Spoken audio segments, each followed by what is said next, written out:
Okay, let's dive in. We have a really fascinating source today. It's actually just a script designed for English language practice, and it's all set in a cafe, that familiar setting. Right, but what's packed into this simple script is, well, it's more than just words on a page.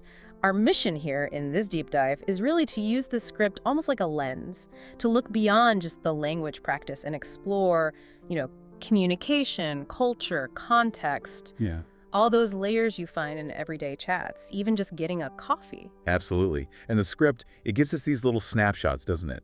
Snippets of conversations you might actually overhear. There's someone ordering, then you've got friends catching up, sounds like it's been a while for them. Then there's a business meeting happening, someone on private phone call, and even dealing with a little order mix-up. And crucially, it also has these sections breaking down language points and cultural notes too. Yeah, which adds this whole other interesting layer to it. It really does. It's like a miniature world captured right there, showing all the different ways people interact in just one place. So, okay, let's picture it. We're stepping into this cafe.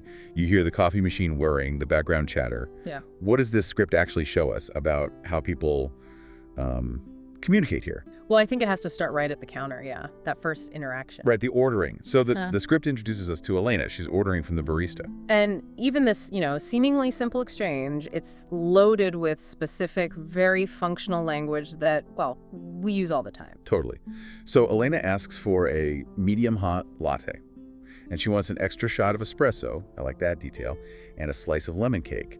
And the script specifically calls out her phrasing, "Could I have?" Ah, yes. And that little choice, could I, instead of maybe can I, the source flags this as pretty significant for politeness in English. Using could, that conditional form, it just softens the request, makes it sound less like a demand, more considerate, which is really important in service interactions, It really is. It's like a little social lubricant, as Yeah. you said. And then, the usual steps follow. The cost is mentioned, $8.50. And the barista asks, name for the order.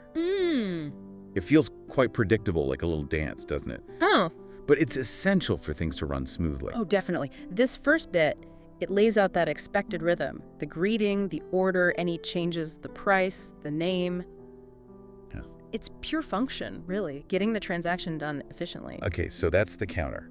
Let's step back a bit and listen in on something different. The script shows two friends, Sarah and Chloe, spotting each other. And immediately, the whole feel, the language, it just shifts completely from that ordering interaction. Right. This is where it gets really interesting for me.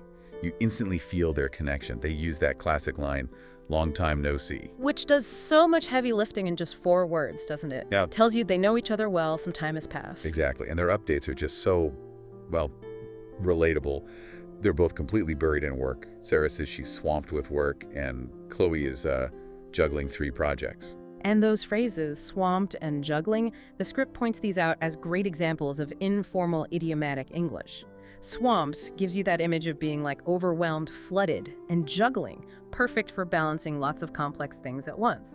They capture that feeling of being busy so much better than just saying, I'm busy. They really do. But Sarah also has some exciting news mixed in with the stress. She's booked a trip to Japan. Ah, nice. Yeah, and she clarifies it's a bit of both a conference in Tokyo for work, but also some fun, hiking near Mount Fuji. And you can really feel her saying she's so ready for a break.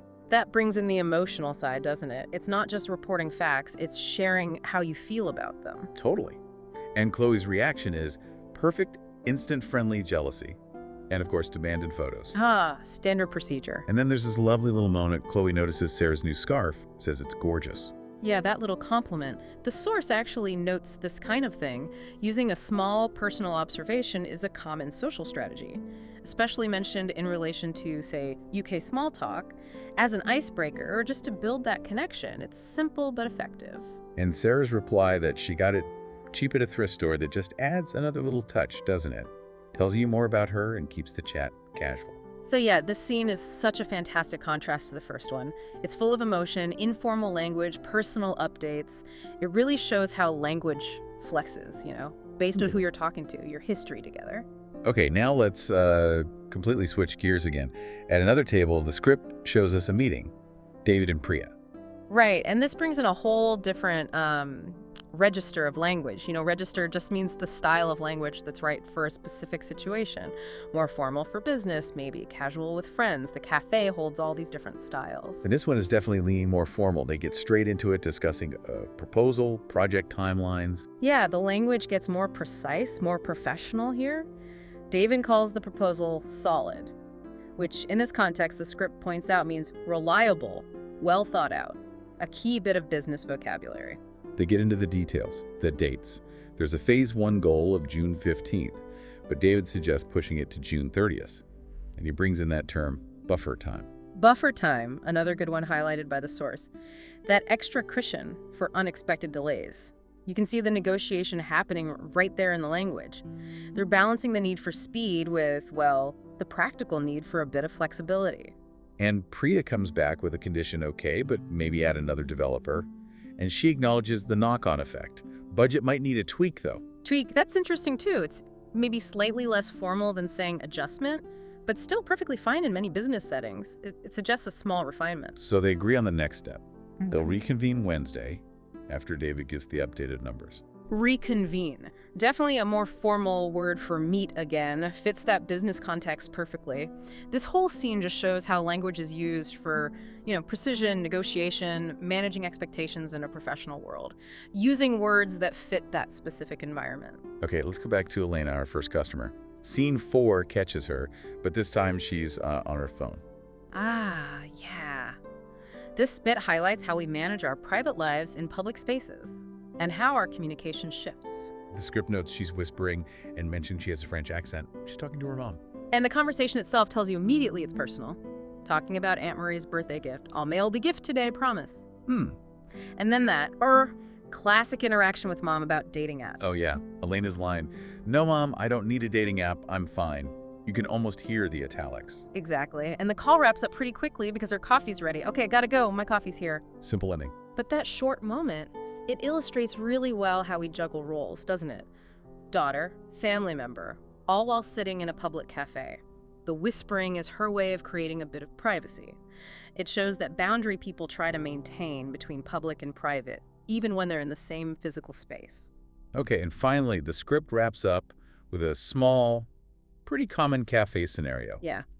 The order mix-up as Elena is about to leave. And this scene is really useful because it shows how those little problems get sorted out politely in like a customer service situation. Right. The barista calls out, "Hot latte for Elena," but oops, it's almond milk, not the regular milk she ordered. And the barista's response is key, isn't it? Immediate apology. "Oh gosh, sorry. Must misheard. I'll remake it right away." Takes responsibility, offers a fast solution. That's good service recovery. And Elena's reaction is just as important for keeping things smooth.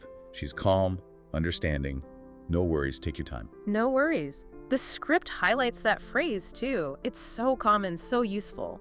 Casual, but it instantly diffuses any potential awkwardness or frustration. It just means it's okay. And the resolution's great. She gets the right latte, plus the barista gives her a free cookie for the wait. Yeah, that little extra step. It helps make sure the customer leaves feeling good despite the initial mistake. And it all ends with politeness on both sides. Elena's, "That's so kind, thank you." And the barista's cheerful, "Have a wonderful day." So that exchange demonstrates those really essential phrases for apologies, for accepting apologies, and just resolving minor issues without any fuss. Politeness keeps it positive. So, stepping back from the individual scenes for a moment, the script itself has these sections where it analyzes the language, it goes back over some of that vocabulary we noticed, like swamped, juggling, solid, buffer time, reconvene, and no worries. Right, and the value of highlighting these is that they aren't just random words. They're really functional, common ways to express specific ideas in natural, everyday speech across different situations. It also comes back to that politeness point, doesn't it? Reinforcing "why could I" often works better than "can I," showing how small word choices impact the tone. Definitely. And it also touches on intonation, which is crucial. How the way you say something, your tone, friendly, excited, serious, carries just as much meaning as the words themselves. Something you have to hear, really. And then there's that cultural corner section, which I found fascinating. Oh, yeah, that adds another whole layer. It brings in things like tipping norms in the US for baristas suggesting $1 per drink, or how using compliments like Chloe commenting on Sarah's scarf can be a typical way to start small talk in the UK. And then the rules around phone calls in public spaces, like mentioning quiet zones in Japan, and how that leads to behaviors like whispering. This part is so important because it shows that communication isn't just universal. Cultural norms really shape how we act and talk, even in a place like a cafe that seems the same everywhere. Knowing these subtle differences helps you, navigate new places, understand why people act the way they do, and hopefully avoid any awkward misunderstandings. It's language and culture together. So when you zoom out and look at this whole script, this language practice tool, Mhm. what's the big takeaway for us? I think it shows that even the simplest interaction, something you do without thinking, is actually incredibly layered. It's a fantastic window into just how varied human connection is, and all the subtle rules, language rules, cultural rules that guide how we behave. You really see how this situation, ordering, chatting with friends, doing business, a private call, totally changes the language, the tone, everything. And you notice how tiny phrases or small shifts in how politely you say something can carry a lot of social weight. And you see how your background, your culture, influences things you might not even think about, like how loud you talk on the phone in public or if you'd comment on someone's clothes. This cafe script, it's like a little microcosm of the whole complex, amazing tapestry of how humans communicate. So we've taken this one source, just a simple script about a cafe, and in this deep dive, we've kind of peeled back the layers. We've seen different communication styles, how vocabulary changes with context, and all these interesting cultural cues hidden in just everyday moments. And understanding these details, these nuances, it helps you do more than just learn a language. It helps you understand people better, understand different social situations, and appreciate that rich, often unspoken side of communication. So maybe the next time you're in a cafe, or really any public place, just listen for a moment. What tiny interactions can you pick up on? What hidden rules or communication styles, linguistic or cultural, can you spot happening around you that perhaps you just hadn't really noticed before?